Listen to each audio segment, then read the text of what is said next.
Welcome to a course on Media Law and Ethics.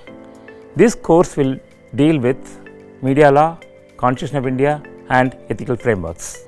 India is one of the largest democracy in the world, which means that we are governed by rule of law. Rule of law is being guided by the constitutional framework.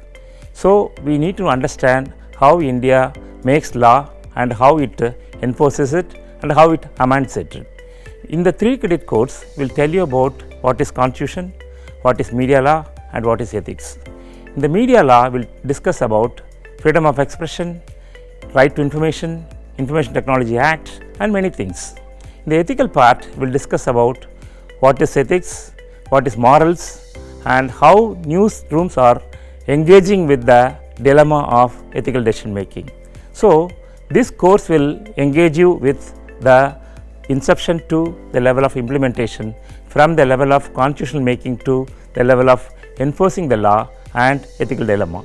You are all welcome to this 3 credit course on media law and ethics. We will have fun, lot of engagement, lot of learning. Welcome.